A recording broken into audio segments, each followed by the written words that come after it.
Hello, everyone, and welcome to another episode of the Deadhead Cannabis Show. I am Rob Hunt, coming to you from sunny Southern California and Linnea Holdings. Joined today, again, finally, by our good friend Jim Marty, who's taken the last 4 or 5 weeks to gallivant around the country, see a bunch of music, and prepare his clients' tax returns. Jim, how you doing today? Very good, and it's nice to be back. Yep, I did some personal travel, some business travel, and got a lot of tax returns that are due with the extended due date coming right up. So, but it is nice to be back, and looking forward to getting caught up with you and talking to our fans out there. Fantastic, and very shortly we should be joined by our good buddy Larry Mishkin as well. But for now, Jim, why don't you kick it off? I know you were excited to tell everyone about how Phish was at Dick's a few weeks ago for the Labor Day weekend. So we'd love to hear an update about all that went down there. Oh, it was so fun. I mean, 9 hours of Phish really satisfies. It's just a wonderful experience. Surprisingly, so many surprising things happened, but one of them was Friday and Saturday, there was plenty of tickets available in the lot. But anyway, yeah, Phish was great. 9 hours of Phish really satisfies, and so many fun things happened. They were wanting proof of vaccination, but they weren't really strict about it. It wasn't a bad line to get, show your vaccination card, get a wristband. But I had a sweatshirt on that covered the wristband, and nobody said anything to me. They didn't ask me to show it. So 29,000 people, 3 nights in a row. A lot of tickets available Friday and Saturday shows. In fact, my son Jack stopped to get a beer and managed to lose his ticket in the process. And while he was looking for it, and of course he didn't find it, it was a ticket on the ground, his girlfriend got given a free ticket. And so it was her first Phish show, and she got miracled. I told her she learned what the word miracle looked like. So we all got in, and Trey was just absolutely blazing. Check out the Harry Hood the third night. But that was another surprise, that after tickets being super easy Friday and Saturday, come Sunday's show, there was no tickets anywhere. And we tried and tried. We were short one. And he ended up sitting outside for the 3-4 hours and listening to the show outside. There was about 100 people in lawn chairs outside of Dick's just sitting there. Third night, I wanted to get home and get some sleep. I was exhausted. So I left her in the encore. It still sounded pretty darn good walking to my car during the encore. But first night, we got a triple encore. We got a Waste, and then the Led Zeppelin, Good Times, Bad Times. And then I forget what the third encore song, Cavern. So blazing shows. Trey's guitar just soared all 3 nights. And they have a new light rig, which, just typical Phish. The third night, they're still pulling new stuff out of the light show. I was the designated driver Saturday, Sunday, so sober at the shows. And, when the sound and the lights are really going, it is a psychedelic experience, even if you're not doing psychedelics. It is just amazing. Like the next day, we had a recovery day on Monday up at our house with I cooked breakfast for everybody, and boy, every time I laid down on the couch to take a nap, the light show was still going on in my head. It was just a wonderful, wonderful weekend. In fact, our son Jack said, "Dad, this is my favorite weekend of the whole year." And I've actually this was the 10th year. Of course, no shows last year, so that means I've been to 27 Phish shows at Dick's. Probably up around 60 shows total, so not bad for an old guy. So what's going on with you two? That's what I've been up to.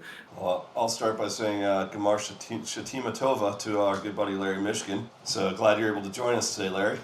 Thank you, Rob. Thanks, Jim. Nice to be back.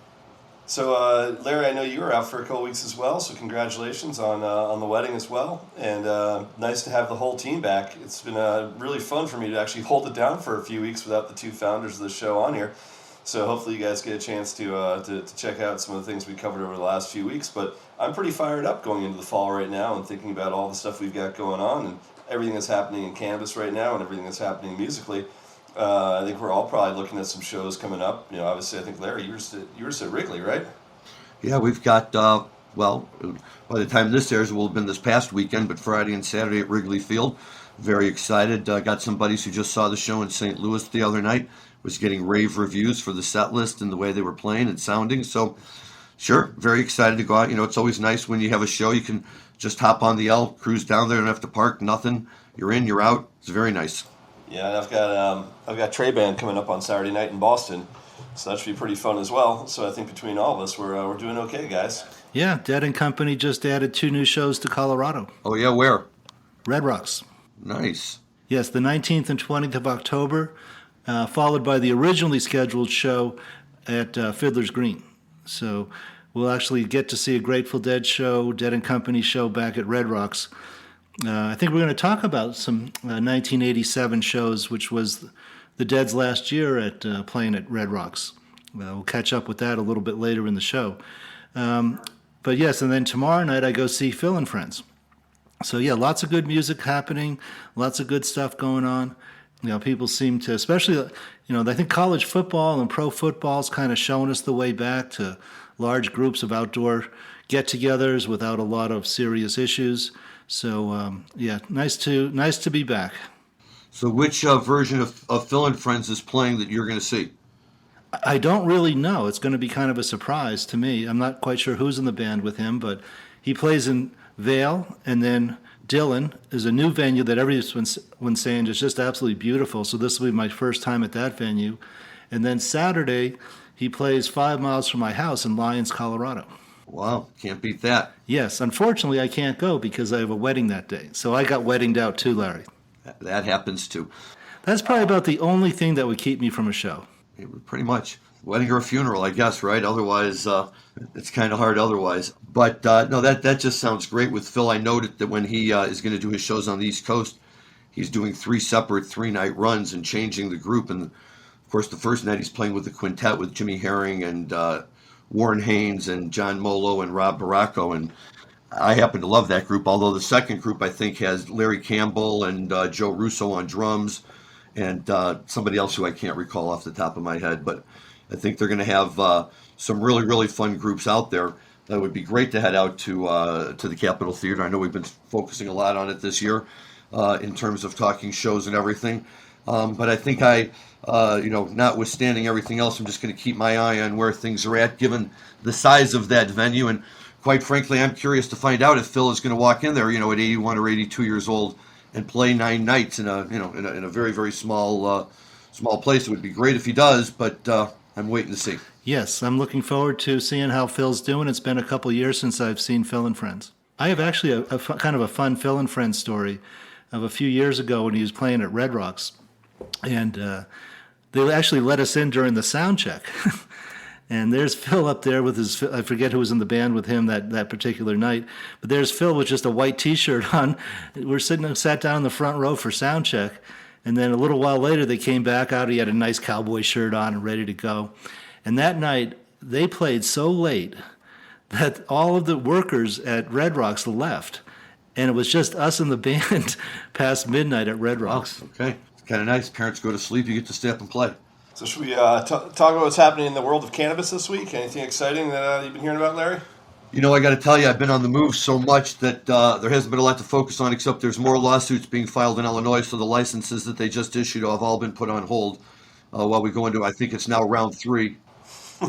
Of course. Wow. Larry, without mentioning names, does that affect our mutual client? It does, only in the sense that it could just, even if they aren't directly affected, the impact it could have on the rest of the industry will ripple through, I think, to everybody else. If there's not dispensaries up and running to service the products that are being grown and manufactured, what good does it do? So it's just a perpetual state of litigation here, wildly frustrating, and I don't know what to tell anybody anymore. Well, for our fans at home, to let them know that Larry and I actually do some social equity work in Illinois.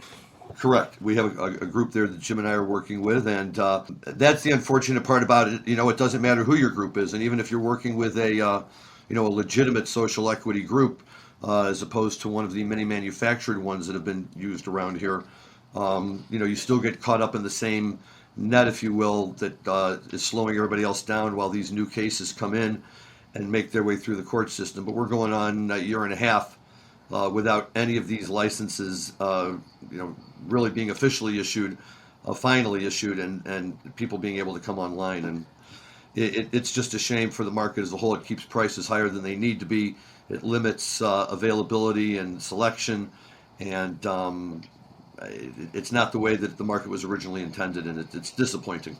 It also makes the powerful groups in Illinois that much more powerful, and it allows them to spend their money into other markets and be more powerful than guys in other non-competitive markets. So it's, in many ways, an unfair advantage that's being given to the oligopoly that still exists in the state of Illinois.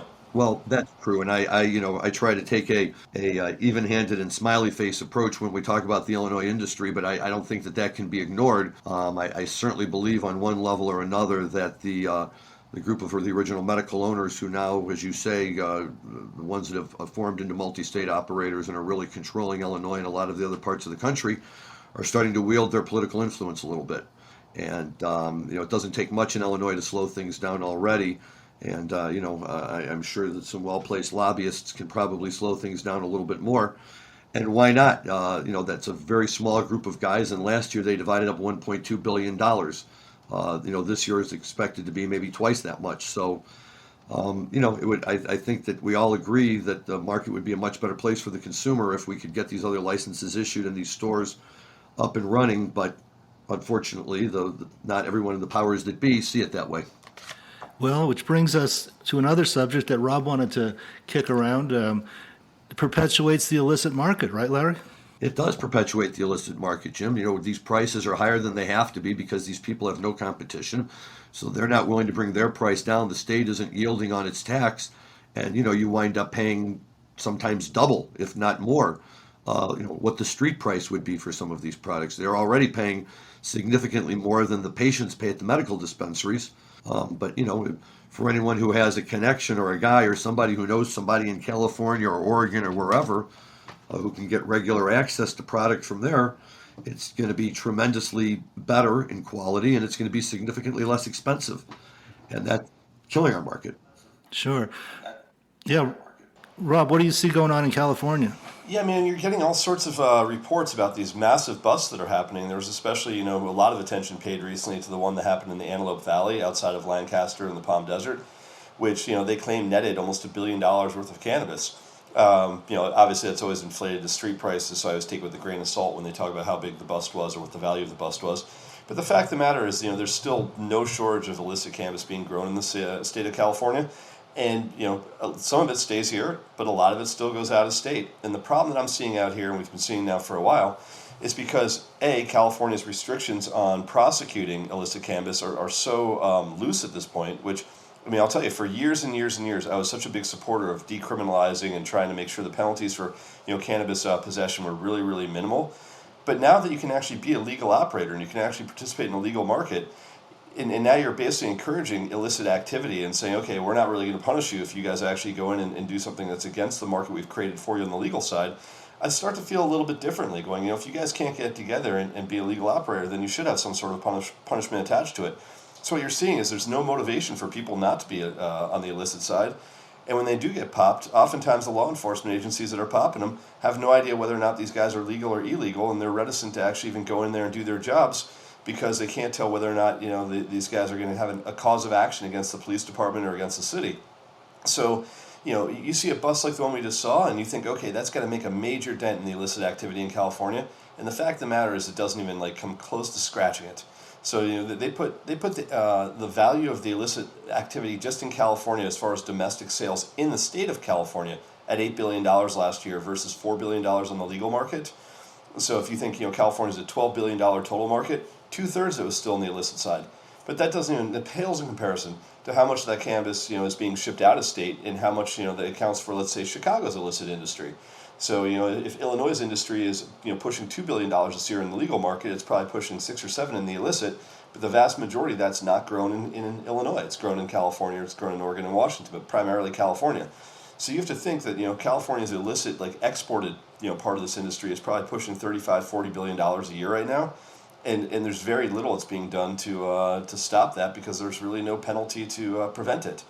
So hard to say, someone that's fought so hard to see changes in cannabis law over the last 30 years, it's hard for me to say that I disagree with, walking it back and seeing these people get incarcerated.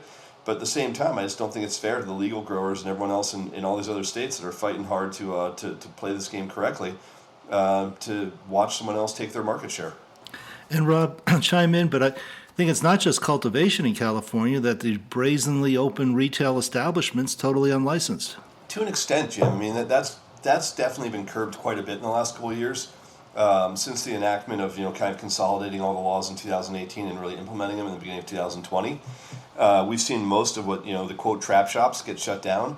So they still exist, but they're not nearly as obvious or brazen as they were previously. It's much more the delivery services that are a lot harder to catch. But even those have been pulled off all the different platforms like Weed Maps and some of the other platforms that used to feature those guys. Now it's if you know a delivery guy, great, but it's not nearly as easy as it used to be, where you'd walk in and you couldn't differentiate between legal and illegal.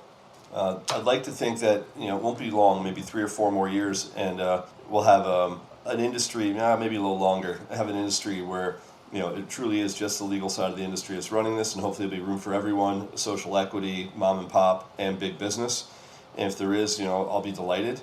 But what we have right now is still too hard to categorize, because, as Larry nailed it, as long as you keep pricing artificially high, you will always have an illicit market. So, anyone out there that has any influence in local or state government, all I can say is, don't overtax your industry, because all you're doing is keeping the industry you don't want alive and well. Yes, an intelligent remark I heard is it should be like the liquor industry, where the federal taxation is almost invisible. You don't even notice it when you buy a bottle or a six-pack. And that's how cannabis should be. Well, it's going to have to be. Alcohol found out that that's what it took to survive, and legal marijuana will find out the same thing over time. Well, the three of us are all working hard in that direction. 2030, I would love to see a 100% national legal cannabis market. You've heard me say before, my estimation is when you take illicit plus legal, it's a $100 billion a year industry. And I think Rob's on track with his numbers. It's 25%, maybe 30% legal market right now, nationally. Yeah. So to that end, I was actually really encouraged when I saw Chuck Schumer tweet out today that he's gotten a fair amount of pressure from, I believe, it's a group of mayors. It's the members of the U.S. Conference of Mayors. Just actually had voted to call on President Biden to federally legalize cannabis, expunge cannabis convictions, and allow for commercial sales under a model that promotes social equity. Amazing that a lot of the largest cities in America kind of banded together to push this out, and more importantly that our Senate Majority Leader has now tweeted it to the rest of the world, saying, hey, I believe in this as well, and this really stands with what me and Senator Wyden are trying to do right now in changing cannabis policy. And we've talked about the political side of this 1,000 times, but the fact that we're now seeing it on a more of a localized level, where states and municipalities across the country are calling on the feds to change their policy, coming from some of the larger cities, I think that's a huge step in the right direction. Well, so do I, and I think that it's always been about the smaller communities, and I think we've seen that in a lot of places where the smaller communities will come in, and sometimes they'll object to what the state is doing. Sometimes they'll think the state isn't going far enough, and they're the ones who really experience either the positive or the negatives firsthand right away, right? The facilities are in their community. That's where the business is taking place. That's where the sales tax is being generated. Hopefully, that's where there's not a lot of problems, popping up or anything like that. And I'm sure that a lot of these small communities are saying to the states, look, stay the hell out of this. This is good for us. A perfect example is South Dakota, right? South Dakota, they put it on the ballot. It passed by an overwhelming margin. And it's the governor who's sending her state attorney into court to challenge it, claiming that the ballot measure was unconstitutional under the South Dakota state law.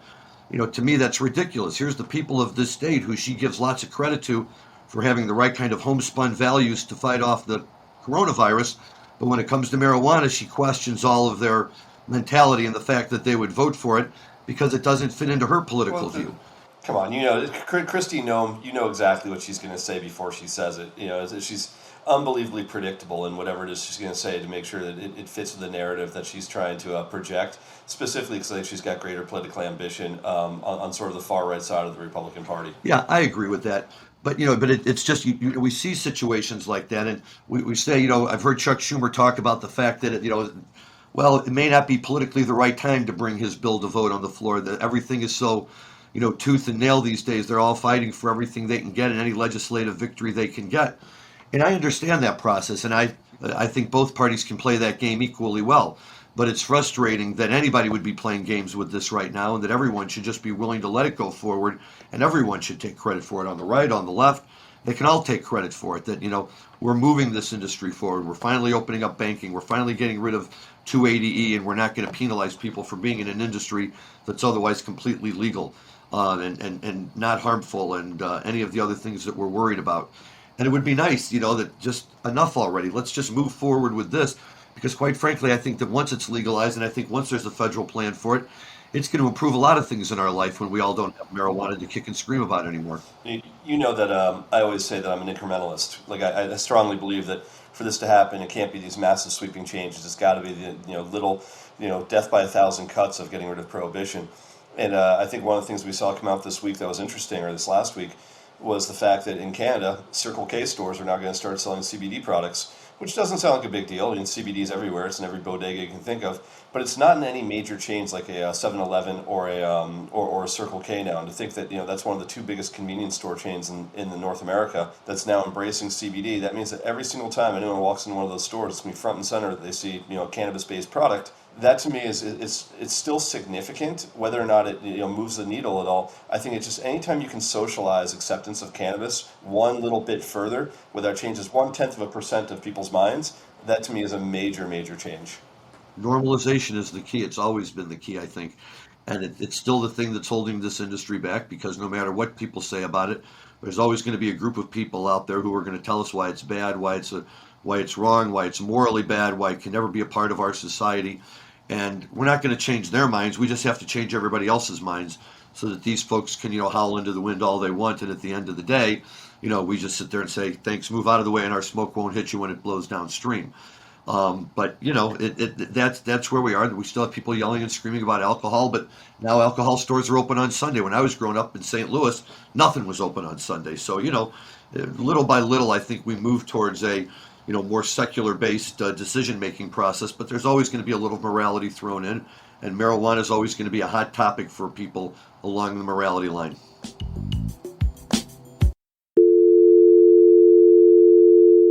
This is a sound that cannabis companies hear when they try to place an ad on Facebook, Twitter, or Google. The tech overlords' arbitrary discrimination against our industry is unfair, but until they change their restraint of trade policies, we need an alternative way to share our message with our customers. Cannabis podcasts are one of the last advertising platforms not controlled by the tech monopolies. And for as low as $9.99 a week, cannabis companies have the freedom to play their uncensored commercials to customers around the world. Don't let the tech bosses dictate how you run your business. Go to PodCONX.com, that's PodCONX.com, and for just $9.99 per week, you can go from this to this.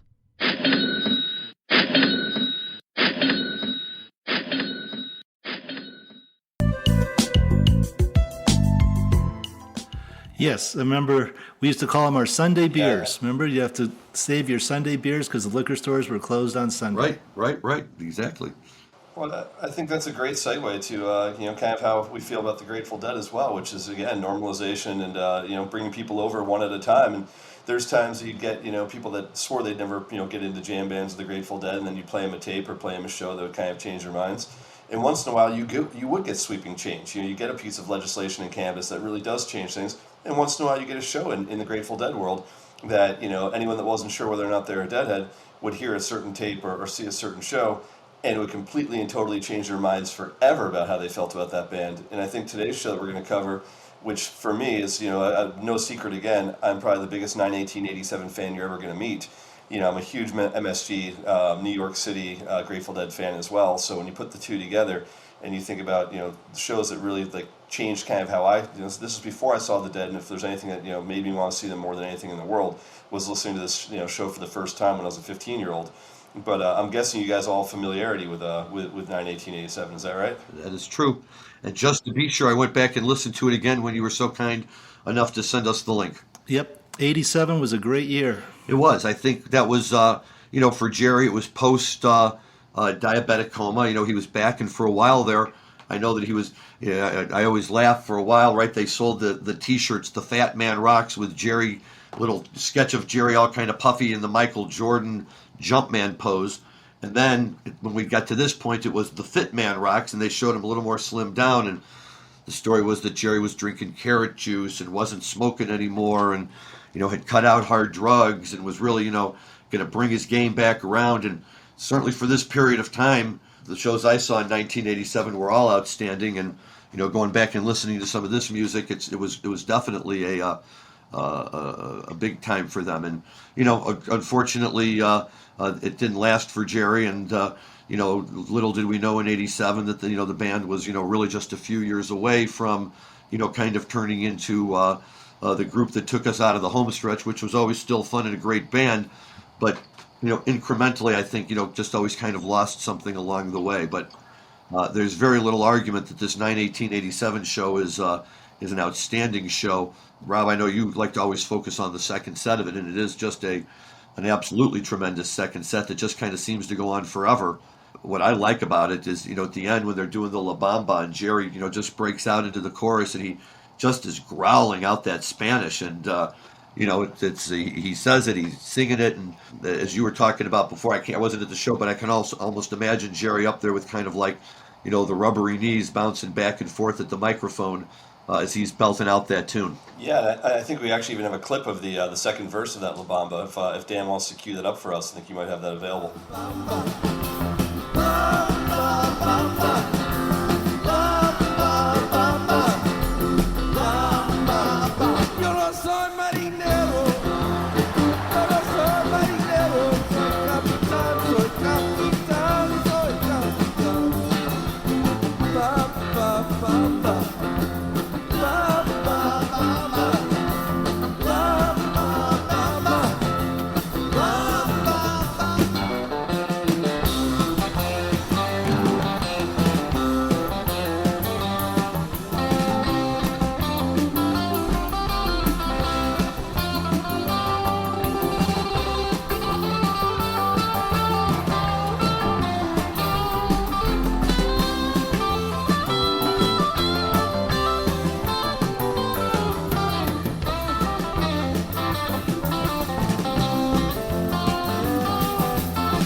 I think, as you can probably hear, that goes right back into the Good Lovin'. So that La Bamba was sandwiched between a Good Lovin' on either side. So it was a Good Lovin', La Bamba, Good Lovin'.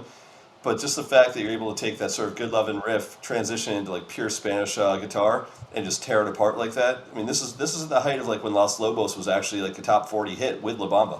Right, and right, we've first of all, Jerry, that music fits right in for him. Second of all, I just love the crowd reaction, right? When he's ripping out that verse, the crowd is going wild, because for those of us who knew and loved Jerry, there never really seemed to be a whole lot, at least by the time we got to seeing him, that ever really made to see him react. And whenever you would see that emotion or see that he was really, giving that extra effort on stage, the Deadheads picked up on it like nobody's business. And, you forget in '87, that was how big that song was, and Richie Valens and all those guys were the focus of so much attention. And who was it? Lou Diamond Phillips, right? Who was in the movie with him, and those were musical legends that I'm sure influenced Jerry and the boys. Good Love, Not Fade Away became a staple of theirs as if they had written it. And it's great to hear him play that. It's great to hear him rip into it. It's great to hear the crowd recognize it and react. And I just like it because there was just this kind of like awareness by them that this song was happening at the moment. It was like when they started playing for a while, I Fought the Law. I don't know if you remember that.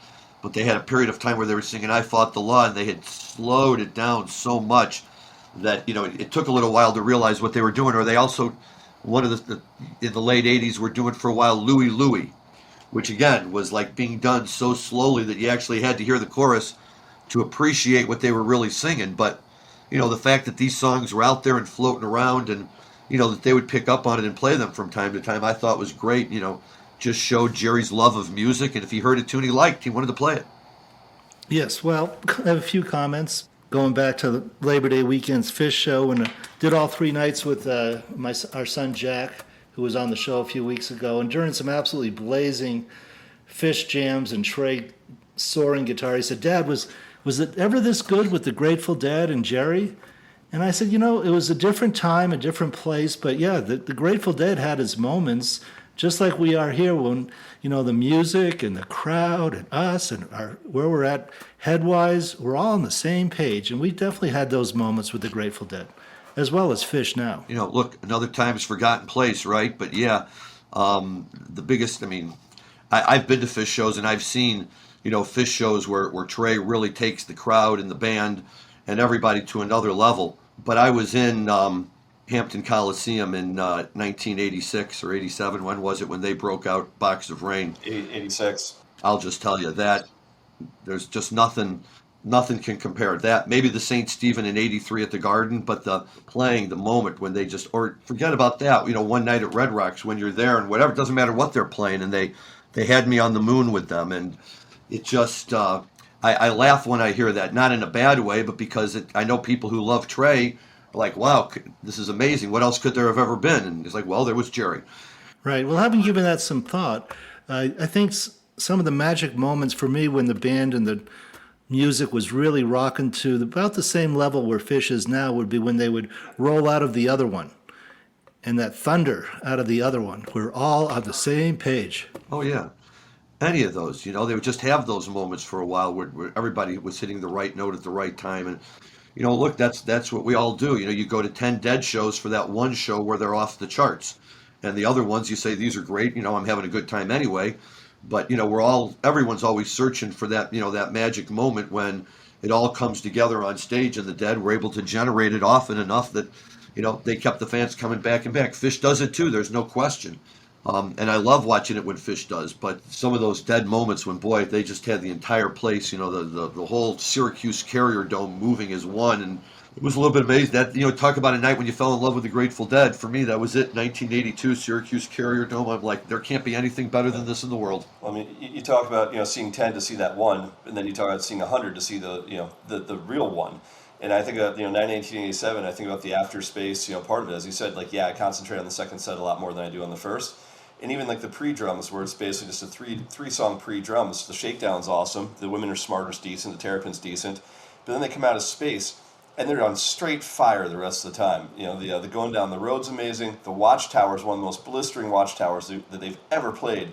And then they drop into arguably the greatest Morning Dew of all time. I to this day will say I think it's my favorite Morning Dew. And I know there's a lot of 70s purists that'll tell you 71, 72 dudes from the Fillmore East are better, but or Cornell. But I think 1987, if you listen to the build up, and I think again we've got a clip of that as well. But the fact they come out of the Dew, I always think of the Dew as being normally a set closer, especially a Titanic Dew as a set closer, and then they come out of that and play a Good Lovin', La Bamba, Good Lovin'.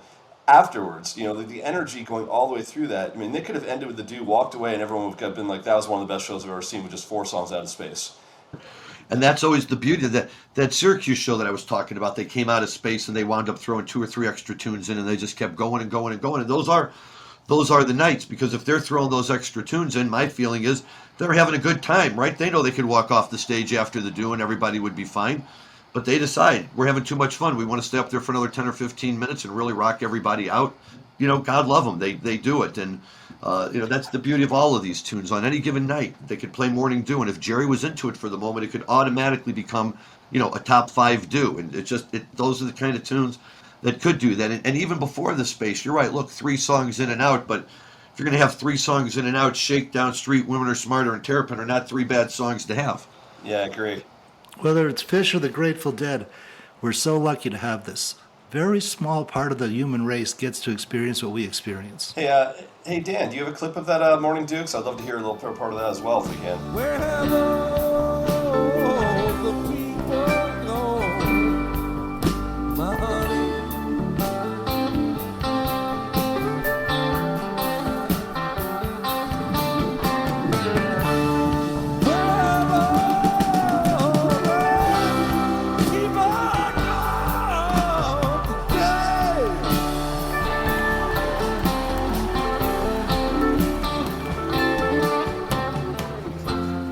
There's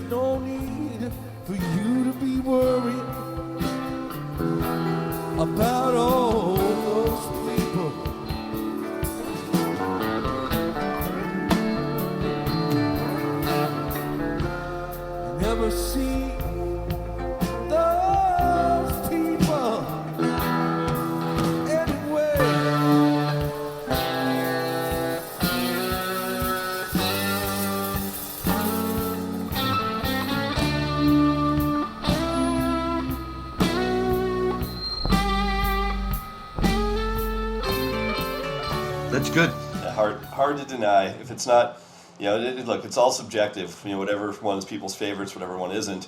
But you certainly know when one's a great one, and that is definitely, without a doubt, one of the great ones. I would say that when you can hear the entire crowd roaring, that shifts it into the category of objective.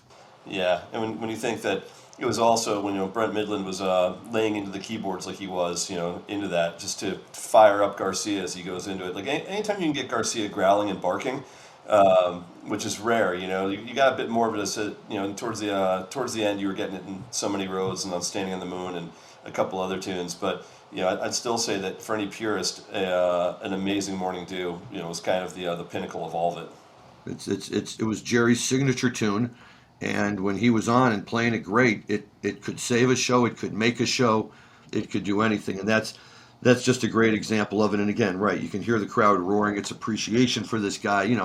Most of those people have heard this tune numerous times. And it doesn't matter, though, because each time it was a little bit different, and each time it was a little bit special. And if Jerry was really into it, then it would really be a lot special, and it would just be too great. But we talk about how timeless it is, and I know, Jim, you've talked about your sons and all of that, and I'm down in Atlanta 2 weekends ago for my son's wedding, and again, I'm hooked up with these group of guys that he went to school with, who I got to spend a bachelor party with up in Wisconsin a month or two before. And that's all they want to do. They want to sit around. They want to talk about Phish. They want to talk about the Grateful Dead. Oh, Phish one night teased Let It Grow. Everybody was ecstatic. Phish had teased Let It Grow. And I was like, okay, there you go. Let It Grow is a great tune. If Trey was ever going to break into anything, that would be it. But we talked about that. And then when I gave my toast, I worked in probably about 17 or 18 different Dead and Phish lyrics throughout the toast. Telling the guys that I was going to do that, and then I made them all turn in a score sheet to see who had picked up the most references along the way. Wound up having to give them a color-coded key so they could go back and make sure they got them all. Most of them didn't. They found all the Phish ones. Some of the Dead ones might have been a little too obscure for them, but hopefully my goal is that now they will know them, and next time they'll be right on it. There we go. Convert one at a time. Incrementalism, Larry. Now, at that wedding that you were at in the toast, did they make any reference to the Phish song Waste? No, did not. I came right out of the box. I was making a reference to how many years it had been in our family since a Mishkin girl had been born, because now we were going to have a Mishkin girl by marriage. And so I said 80 years. It would be a real grind to convert that to seconds.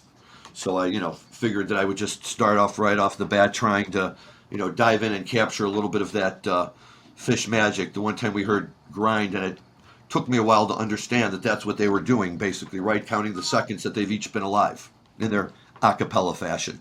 But I even worked in the Boston cream donut that the fiance, my son's feeling for the fiance was more than a feeling. She was the sunshine of his love, and it's been such a long time that we've been waiting for them to get married. So you take that Boston cream, baby, you shove it together, and I figured anyone who got that was the automatic winner. A little Baker's Dozen reference, huh? Absolutely. These guys are up for that. They know about it better than I do. Nice. They nice, do. Nice. So it's always all a lot of fun. And even down in a beautiful place like Georgia, where it's absolutely not legal on any level whatsoever, we were driving out to the resort where the wedding was at. We had to stop to get gas, and you pull off, and we're outside of Atlanta proper now, and we're in a little rural community, and what looks like a little Shell or Circle K or something with a little mini mart, and I ran in to grab a bottle of water and opened the door and walked into what must have been the largest collection of glass I've ever seen in my life. Rows and rows of cases with every kind of glass you can imagine. And when I found the Rick and Morty themed bong, I knew we were ready for the weekend. So it all went down well. Well, very good. Anything else for today, gentlemen? I think we should at least talk about the fact that next week we've got the one and only David Gans joining us. Oh, yes. So I think we're all pretty fired up about that, and hopefully our audience will be as well. It's, most of us spend our time listening to SiriusXM, listening to David interviewing other people or listening to their stories about life, on the road to the Grateful Dead. But we get the unique pleasure next week of asking him about his experiences, from an outsider's perspective looking in. So I for one, am really, really excited about this interview. Well, I have to tell you, Rob, Jim and I have been doing this for a long time. We've had a lot of great shows, and now with you, we've had a number of great shows, great guests, a lot of great guests recently. But for any of our fans who are really interested in knowing a little bit more about the inside story and the way things really go with the Grateful Dead and what it's like for someone who's been, part of the family for an extended period of time, next week's show you do not want to miss. David has been very, very gracious, both in terms of giving us his time and, kind of vetting out with us the issues that he's willing to talk about. I think the biggest problem we're going to have is how do we reasonably confine this to a period of time that people are actually willing to sit and commit to, because I'm sure we could talk with this guy for 3 or 4 hours without batting an eye.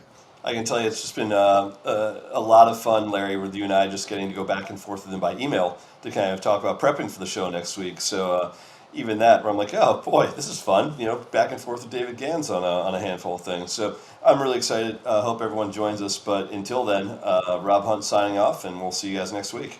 Very good. Jim Marty heading out to see Phil and friends tomorrow. And Larry Mishkin saying have a great time at that show. I'll be reporting on Dead and Company from Wrigley Field. Gamar Chatimat Tova to those that it mean anything to. Have a great week, stay safe, and enjoy your cannabis responsibly. Thanks, everyone.